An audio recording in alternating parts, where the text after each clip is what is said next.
See if that sees me. Hey, how's it going, guys? Let's try to adjust this a little more.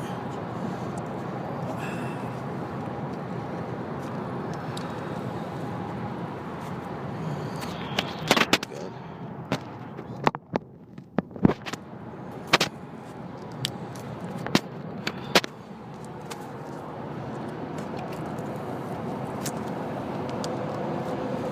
All right. Hopefully you can see me. How's it going? This is Tom Burkhardt, formerly of TopSpeed.com. Now starting my own car reviews website. It's very exciting. We've got a best of Kickstarter status from our initial submission, which is pretty promising.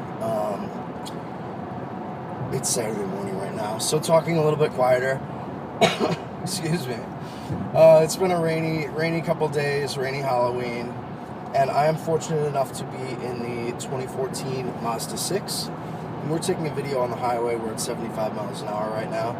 And part of why I really wanted to snap a video is because this car is so smooth and quiet. It's almost uncanny. I mean, it has refinement qualities that are so far beyond any Japanese midsize that I've driven ever. That I'm really impressed. So there are a couple things that go into this incredible smoothness smoothness and quietness that you're feeling, or hopefully can get a sense of even with this just iPhone video. We're on a highway that's under complete construction, and the suspension is confidence inspiring, very reassuringly solid when going around corners, but to cruise like this, it's extremely relaxed. The second thing that goes into that is this car feels really rigid and well damped. So if you have like a really rigid car that is not, that just has like old wool blankets in it, you can think of it like like a Mercedes, I don't know, 220S from the 60s. I mean, that is like a super rigid car, but but everything is really tinny. It's like an open drum sort of. So this car is extremely rigid, but also has so much insulation. After I take this video, I think I'm going to do a decibel reading, and if it's not below 70 decibels, I will be very surprised. Which is really good. I mean, compared to most cars, obviously my reference point is my Subaru Legacy GT, which started out would literally hit 88 decibels at 80 miles an hour. So that's pretty outrageous. And that car has frameless windows and a bunch of other stuff that really hurts insulation. So after tons of work that I put into it, I finally got it down to 78 decibels, but it's still nowhere near as refined as this. So insulation is the second point. The third point is obviously this engine and drivetrain. This is a 2.5 liter. We're in the Mazda6i Touring is the exact specification of this model. So we have a 6-speed transmission and this new Skyactiv type engine, which is really... it's very surprising. So, without being an engineer, I can't really explain all of it, but Mazda has basically this diesel and now a gasoline or petrol engine that basically both have very similar compression rates, which is unheard of in the auto industry. So, by doing so, this gasoline engine also has a lot of torque, and it's so smooth. I mean, I'm in 6th gear right now. We'll drop down to 3rd, 4,500, 5,000 RPM.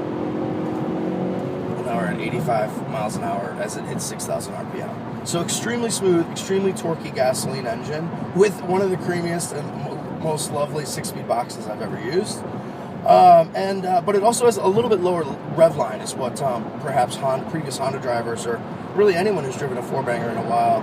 I mean, the rev line is only at 6,100 or 6,200 RPM, which is significantly lower than the 7,000 RPM standard, that many people have gotten used to. So it has a lower compression ratio, but those aspects of it, this engine is completely silent, completely torquey, and has almost no change in vibration characteristics as it's revving, between idle and its red line. I mean, it's totally uncanny.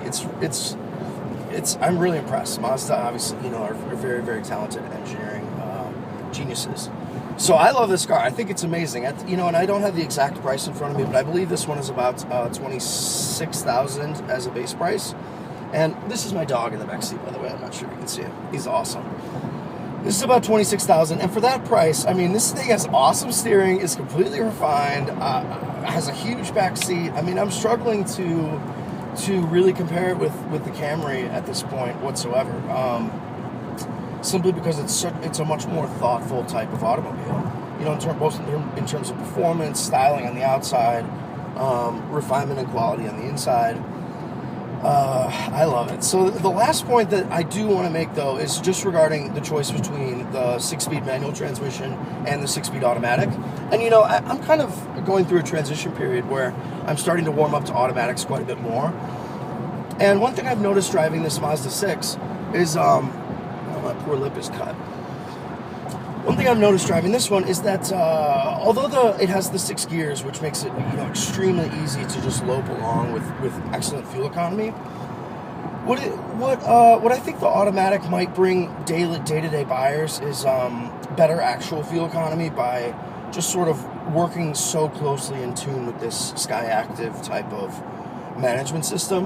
Whereas I found myself, when I was just driving around town, I would like leave it in 4th gear. Like I wouldn't even go up all the way to 6th gear, just because I was being lazy. And that's not terrific, because the automatic would just, you know, sort of literally automate that type of process. So, you know, without having driven the automatic, I can't give a 100% vote of confidence, but I would definitely say give them both a try. But this car is incredible. I'm so impressed. The driving position is flawless. It drives like a BMW, literally. So 2014 Mazda 6. This has been Tom Burkhart. Have a great day. Thanks.